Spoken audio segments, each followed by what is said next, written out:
I think I'm gonna put the drain kit in. Another piece of towel right there covering that thing. This is the bit that's on top of it. That is how I found it. This is all just dry fitting here. We're gonna see how much work we have to do inside. I'm gonna need a longer pipe to fit the overflow in. No, I'm really not that far off. Make yourself a little tent.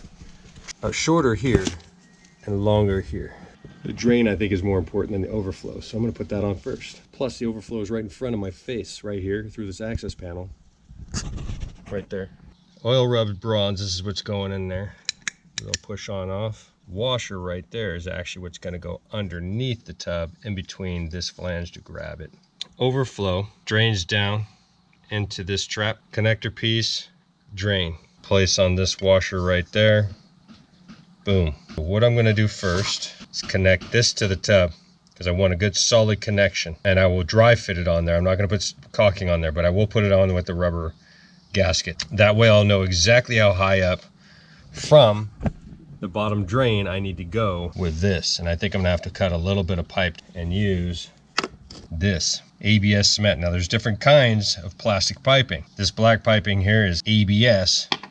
This is actually a 2-inch P-trap pipe that's down in here that is in the house. And this is an 1.5-inch reducer. I'm getting pretty lucky because it is barely lined up with the actual drain of the tub. And I'm hoping that this wood block does not get in my way, this cleat.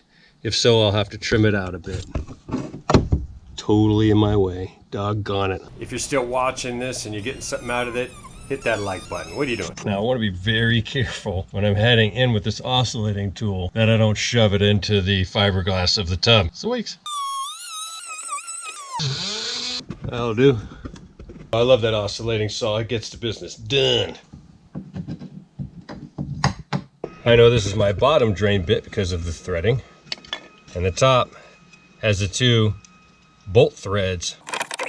Now securing this on here right now, even dry fitting it, will make for a much more accurate measurement of where I need to put it afterwards. Now that could stay right there because that's not getting any kind of ABS glue to the tub. That'll allow me to see exactly how far I need right here. Just dry fit this on here and see how far up I need to come and how much more I need in between these two here. I'm going to cut something at 2.5 inches and see what it looks like. Taking this one off, replacing it with this one.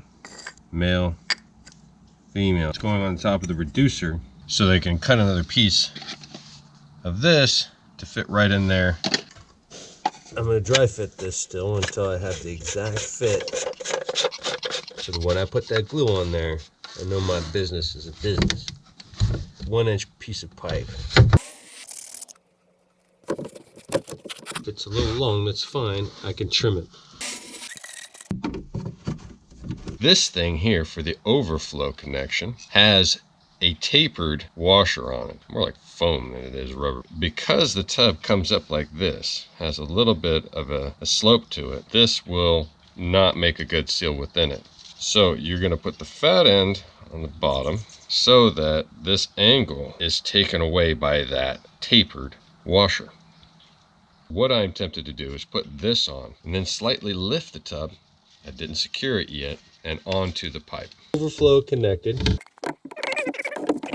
I would be happy if it set in just like that. And these are standard size bolts that will go in here. All these overflows are going to have the same size.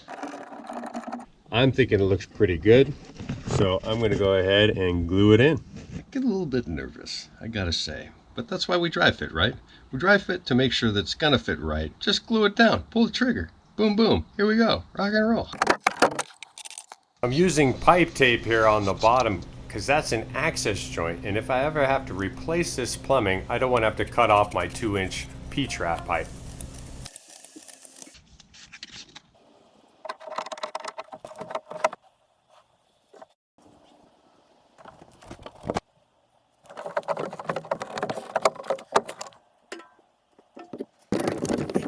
We're on there. That's got to be tightened from in front. We're on there. And that's got to be tightened from inside.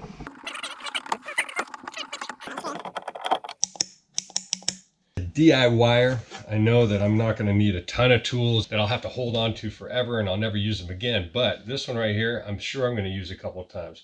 I wish I had it when I did the hall bath. I have it now in the master bath, but this is the one I got right here, tub drain removal wrench. I'll link it down below. It's open on 4 ends to allow you to grab the crisscross pattern down there in the bottom. And since we're already glued down in there, there's really no fear that this pipe that we put down in there is going to give way or move or anything. I'm going to take a little bit of this. I'm going to go up and down on this thing here to seal it up well when it screws in. And I'm going to put a little bit right here. And since I want that seal to grab, I'll use a screwdriver here. And go half turn. Woo, yeah!